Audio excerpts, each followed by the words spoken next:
Hello friends, welcome to Krishna academy.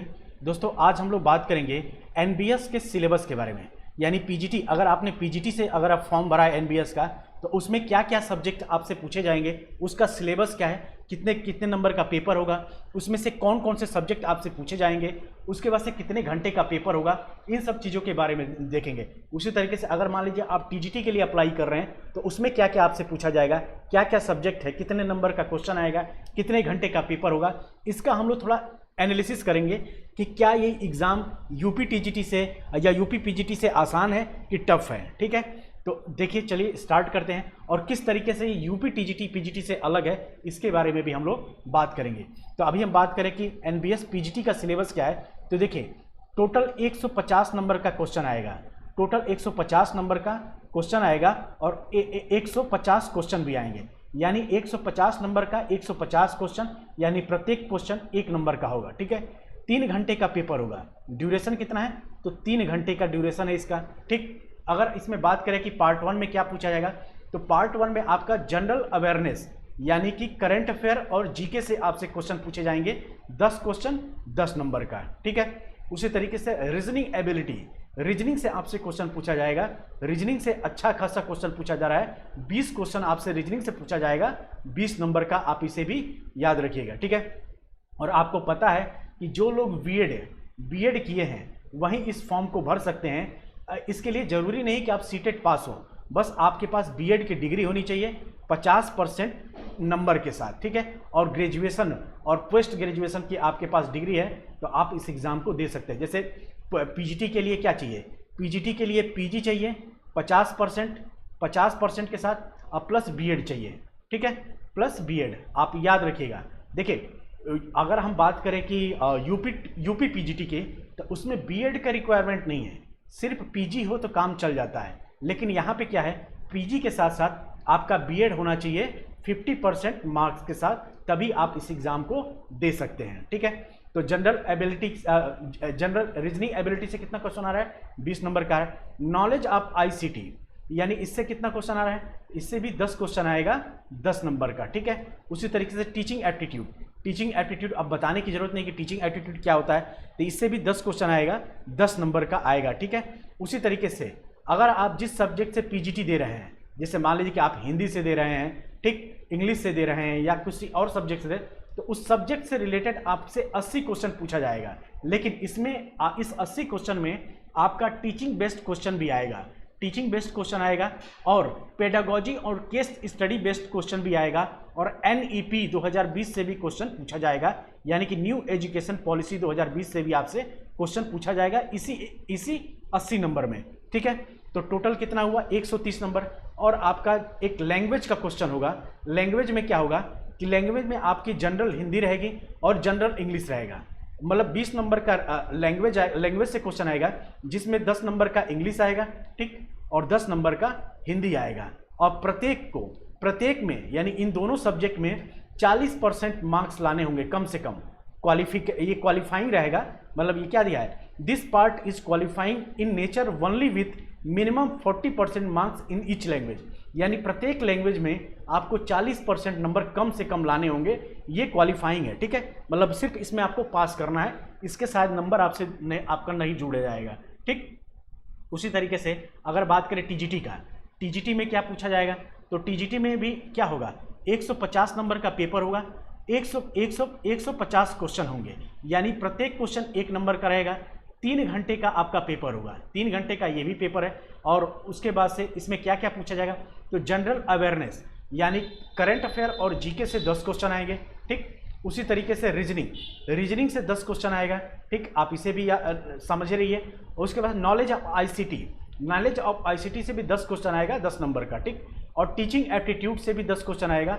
उसके बाद से डोमेन नॉलेज, यानी जिस सब्जेक्ट से आप टीजीटी देंगे, जैसे मान लीजिए आप मैथ से दे रहे हैं, फिजिक्स से दे रहे हैं, साइंस से दे रहे हैं, बायोलॉजी से दे रहे हैं, जिस भी सब्जेक्ट से आप दे रहे हैं उसमें से 80 नंबर का क्वेश्चन आपका आएगा। उसके साथ साथ पेडागोजी और केस स्टडी से भी क्वेश्चन आएगा। ठीक, Khelo India for fit India programme से भी क्वेश्चन आएगा। बस मान लीजिए, बस एकदम बेसिक क्वेश्चन आपसे पूछे जाएंगे। ठीक है, टोटल 120 नंबर का पेपर होगा, जिसमें 120 नंबर वो पेपर होंगे जो आपको, मतलब इसी में आपको मेरिट डिसाइड होगा। और 30 नंबर का अलग से लैंग्वेज का पेपर होगा जो कि सिर्फ क्वालिफाइंग होगा। और लैंग्वेज में क्या क्या आएगा, तो लैंग्वेज में आपकी जनरल हिंदी आएगी, जनरल इंग्लिश आएगी और जनरल मतलब रीजनल लैंग्वेज आएगा। यानी 30 नंबर का ये जो पेपर है ना लैंग्वेज का, इसमें 10 नंबर का हिंदी आएगा, 10 नंबर का इंग्लिश आएगा और 10 नंबर का रीजनल लैंग्वेज, यानी कि मतलब रीजनिंग मतलब क्या कि आधारी भाषा, जैसे मान आप जहाँ पे रहते हैं, जिस क्षेत्र से रहते हैं, वो रीजनल लैंग्वेज यानी भाषाई से आएगा आपका कितना 10 नंबर का, यानी हिंदी से 10 नंबर, इंग्लिश से 10 नंबर और जो आपका मातृभाषा है, रीजनल लैंग्वेज का मतलब क्या हो गया मातृभाषा जो है उससे आपका 10 नंबर का क्वेश्चन आएगा, यानी 30 नंबर टोटल आएगा। और इन तीनों सब्जेक्ट में आपको मिनिमम 40% मार्क्स लाना है, यानी 10 का 40%, उसी तरीके से इस 10 का 40% और इस 10 का 40% आपको लाना है। ये जो पेपर है वनली क्वालिफाइंग है, इसमें क्या दिया है, qualifying in the nature only with minimum 40% marks in each language, यानी इन सभी लैंग्वेज में आपको 40% नंबर कम से कम लाने होंगे, तब आप टीजीटी एग्जाम मतलब तब आपका ये जो 120 नंबर का पेपर होगा ये आपकी कॉपी चेक की जाएगी। इस चीज़ को ध्यान रखिएगा, ठीक है। अगर बात करें प्रिंसिपल की, तो प्रिंसिपल के लिए क्या क्या जरूरी है, क्या क्या सिलेबस है इसका, तो प्रिंसिपल के लिए आपको एक्सपीरियंस की जरूरत होगी, यानी आप ऑलरेडी अगर टीचर हैं, जैसे मान लीजिए कि आप ऑलरेडी टीचर हैं तो आप इस पोस्ट के लिए अप्लाई कर सकते हैं। इसका जो फॉर्म फीस है टीचर के लिए वो 2000 का है, पीजीटी के लिए 1800 का है, ठीक। उसी तरीके से टीजीटी के लिए 1500 का फॉर्म है, तो आप देख लीजिएगा फॉर्म का थोड़ा सा फॉर्म इसमें कॉस्टली है, ठीक है। और इसमें अगर प्रिंसिपल की अगर बात करें सिलेबस की, तो 10 नंबर का रीजनिंग और न्यूमेरिकल एबिलिटी, यानी आपका रीजनिंग से क्वेश्चन आएगा और अंक गणित से क्वेश्चन आपके आएंगे 10 नंबर का, ठीक। जनरल अवेयरनेस से क्वेश्चन आएगा 20 नंबर का, यानी कि करंट अफेयर और जीके से 20 नंबर का क्वेश्चन आएगा। लैंग्वेज से, लैंग्वेज में क्या है, जनरल हिंदी और जनरल इंग्लिश से आपके 20 नंबर का पेपर आएगा, ठीक है। और ये क्वालिफाइंग नहीं है, इसका नंबर आपका जुड़ेगा, ठीक। उसी तरीके से एकेडमिक एंड रेजिडेंटल एस्पेक्ट से 50 क्वेश्चन आएगा। उसी तरीके से एडमिनिस्ट्रेशन एंड फाइनेंस से भी आपसे 50 नंबर का क्वेश्चन पूछा जाएगा, यानी टोटल 150 क्वेश्चन आएगा। 150 नंबर का पेपर होगा और पेपर कितना होगा, 3 घंटे का पेपर होगा। तो ये रहा दोस्तों सिलेबस, जो एनबीएस की जो वैकेंसी आएगी उसका सिलेबस है। कितनी पोस्ट पे वैकेंसी आई है, तो 1616 पोस्ट पे वैकेंसी आई है। इसका वीडियो मैंने ऑलरेडी बना दिया है। तो देखिए ये यूपी के टीजीटी पीजीटी से अलग है, क्योंकि यूपी के टीजीटी पीजीटी में आपसे सिर्फ सब्जेक्ट ओरिएंटेड क्वेश्चन पूछा जाएगा। लेकिन अगर मान लीजिए कि आप कंपटीशन की जैसे वनडे एग्जाम की तैयारी करते हैं और उसके साथ साथ अगर आपने केबीएस ये बीएड कर रखा है और एनबीएस का फॉर्म भरेंगे तो आपके लिए सुविधाजनक है, क्योंकि वनडे एग्जाम में क्या पूछा जाता है, मैथ पूछा जाता है, रीजनिंग पूछा जाता है, आपसे हिंदी पूछा जाता है, इंग्लिश पूछा जाता है, वो सभी सब्जेक्ट इसमें भी पूछे जा रहे हैं। तो उन लोगों के लिए आसान होगा जो सिर्फ और सिर्फ वनडे एग्जाम की तैयारी करते हैं, वो भी इस एग्जाम को भर सकते हैं, उनके लिए सुविधाजनक है। क्योंकि यूपी के टीजीटी पीजीटी में सब्जेक्ट कंसर्न क्वेश्चन आते हैं, यानी जिस सब्जेक्ट से आपने टीजीटी किया है, जिस सब्जेक्ट से आपने पीजीटी किया है, उसी सब्जेक्ट से क्वेश्चन पूछा जाएगा। तो सब्जेक्ट बेस्ड क्वेश्चन जो होता है और उसमें सब्जेक्ट बेस्ड यानी ग्रेजुएशन लेवल का क्वेश्चन आता है, तो वो आपके एग्जाम वो एग्जाम आपके लिए थोड़ा सा टफ हो जाता है। ये एग्जाम आपके लिए आपके नेचर के हिसाब से, यानी जिस चीज़ की आप अगर वनडे की तैयारी करते हैं तो उसके हिसाब से ये है। तो इसको क्वालिफाई करना थोड़ा सा आसान मुझे लग रहा है, बाकी आप लोग अपना देख लीजिएगा।